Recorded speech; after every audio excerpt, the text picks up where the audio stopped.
Hello and welcome to day 106 of the live daily guided meditation series for ourselves and the world. Thank you for joining for another day. Oh my goodness. I'm just going to give it a few moments and then we'll get started.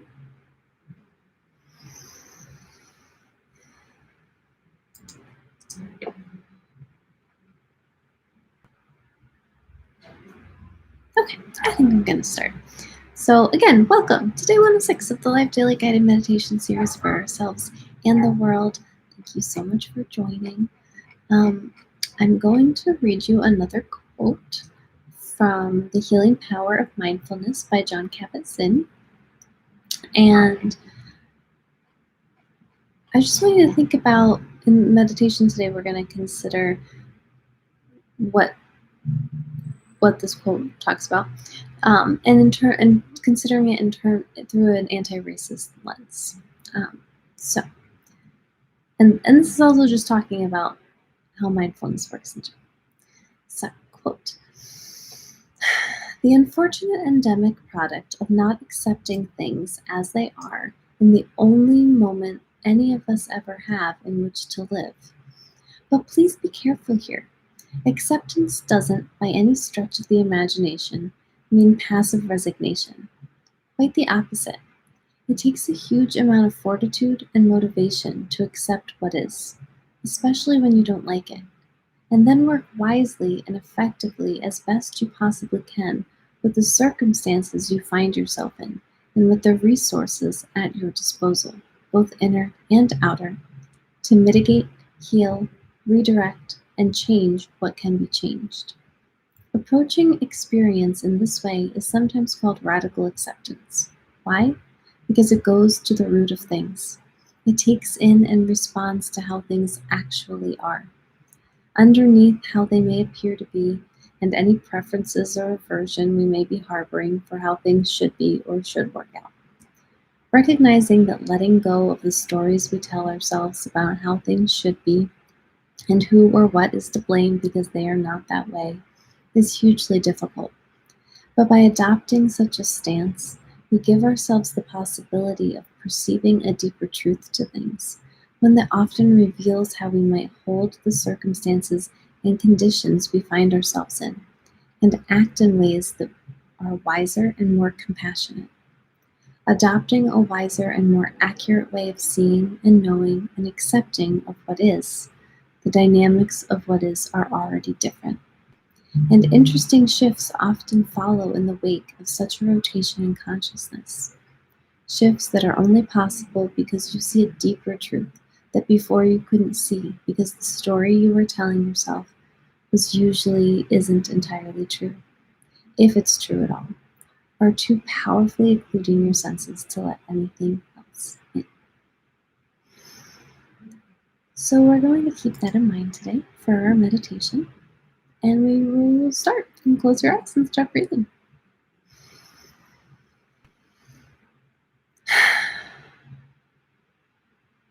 We're taking long, deep, slow breaths in through your nose, feeling the inflation of your torso, diaphragm in your lungs, feeling the shift from inhale to exhale and exhale to inhale.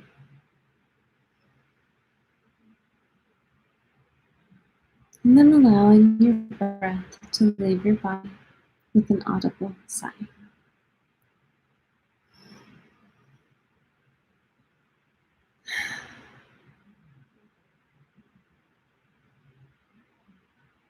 With every audible sigh, allowing your body to relax a little bit more.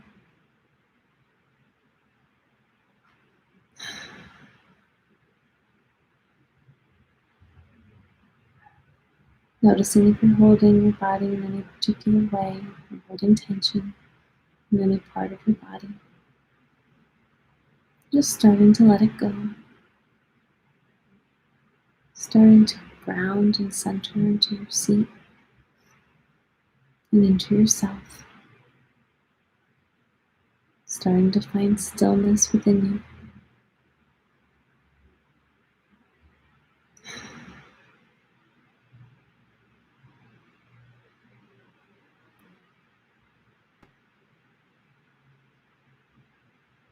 Noticing how your body feels.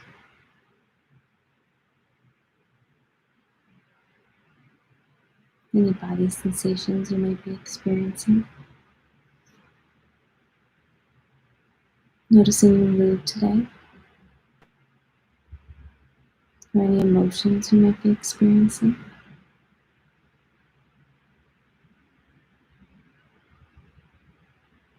Noticing your thoughts. Any thoughts that might be floating around your mind. Noticing any sounds you might be hearing, or anything else in your experience right now.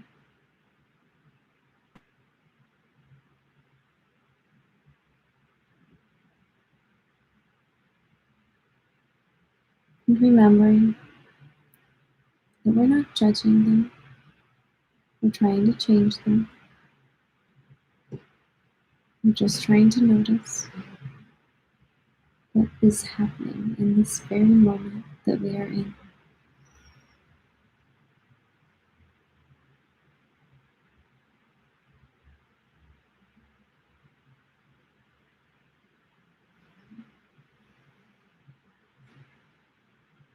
And considering for a moment how you bring being more mindful into your everyday life.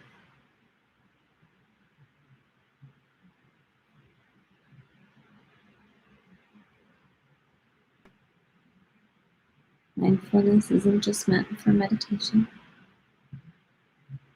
So how do you bring that quality of conscious awareness to the present moment into the rest of your life?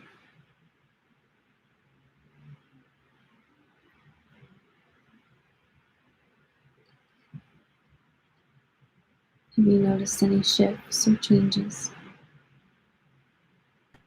in the way you address things or think about things, or your perspective?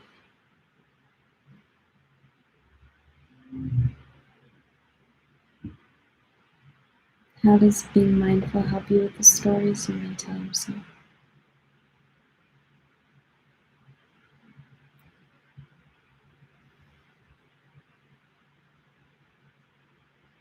How do you bring mindfulness to your anti-racism work?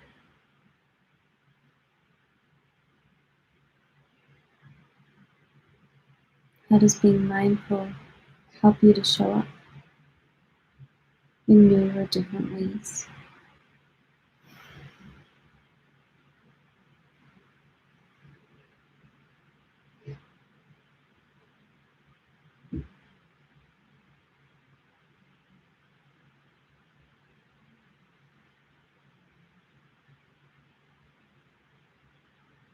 How can mindfulness support you in your anti-racism, self-development, and healing work?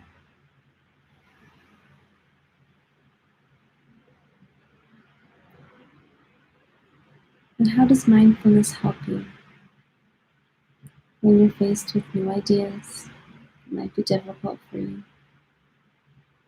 faced with something you don't understand?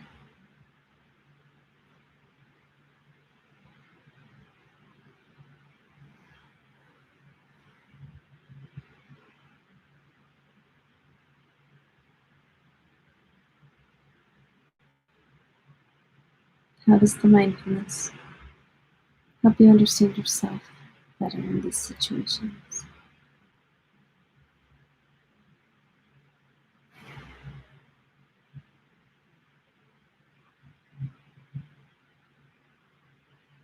I'm going to continue to think about this. But right now, I'd like you to think about a place that feels really good to you. A place that when you are in it, you feel loved and loving, calm and peaceful, safe and connected, happy, healthy, and whole.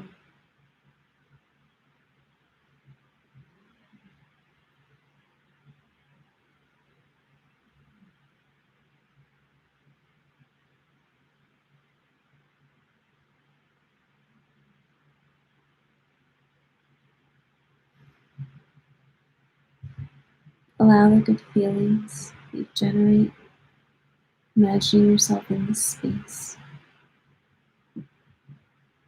to permeate every part of you.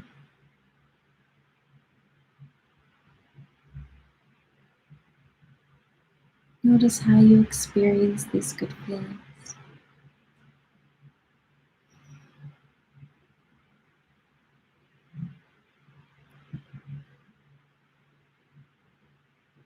Then seeing your heart aglow in the center of your chest.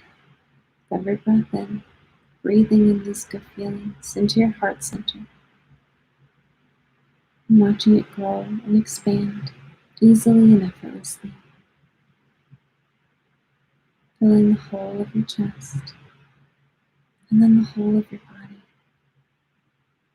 blessing each and every cell in your body with your love and your light.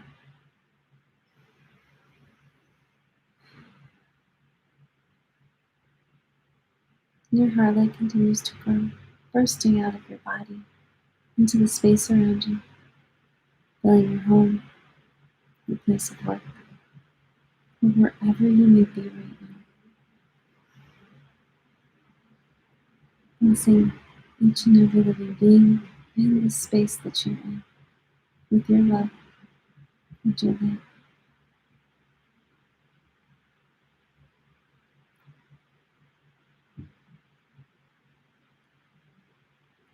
Your heart light continues to grow, flooding out into your neighborhood, your town, your city, engulfing your state, your province, territory, engulfing your entire country, your nation, and engulfing your entire continent, blessing each and every living being in your continent with your love and your light.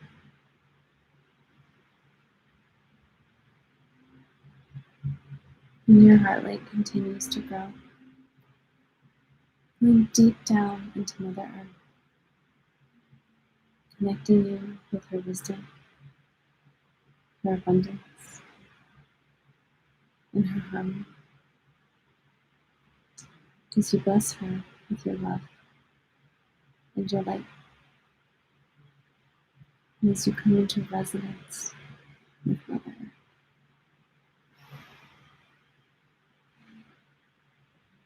And our heart light continues to expand,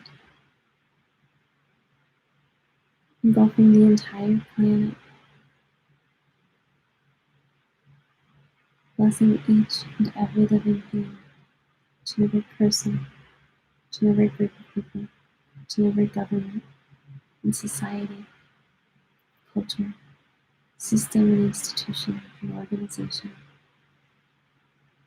each and every plant and animal, and especially those who are struggling and suffering right now, hurting and in pain, including Black, Indigenous, people of color, the LGBTQ plus community, and all affected by COVID-19.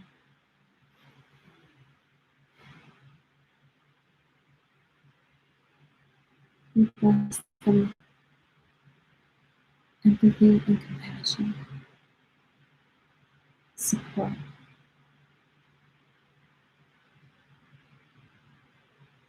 justice, equity,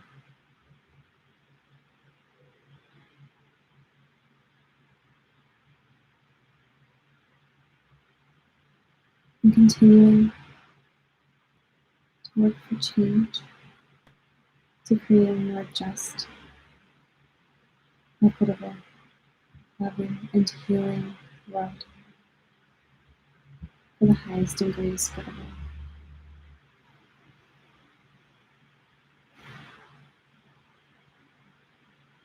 And your heart light is continuing to grow now, out into every part of space, infinitely expanding,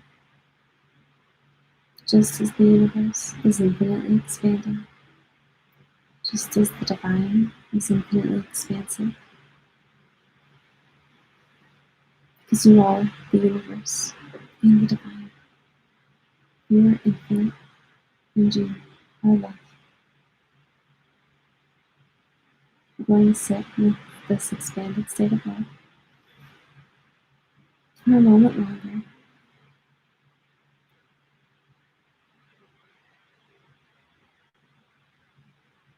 noticing any differences or changes in your body, mind, or emotions.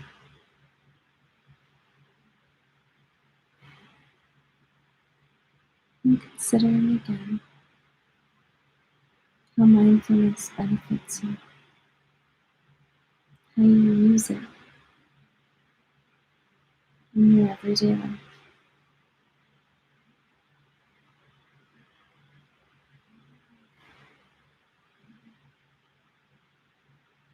and how mindfulness benefits you in your anti-racism, self-development, and healing work.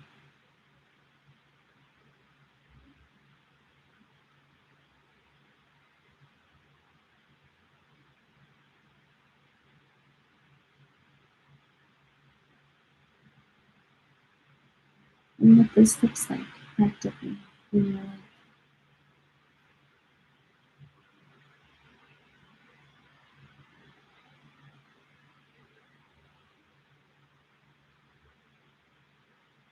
You can stay in this space for however long you like, or start bringing yourself back into your body, the seat you're sitting in, knowing that you bring this love with you and this understanding and perspective. Taking a few more deep breaths, and then opening your eyes. Thank you so much for joining for day 106 of the live daily guided meditation series for ourselves in the world. Thank you for continuing to share your love and bless the entire world with it. And as always, Black Lives Matter, you matter, and together we are changing the world for the better. Have a wonderful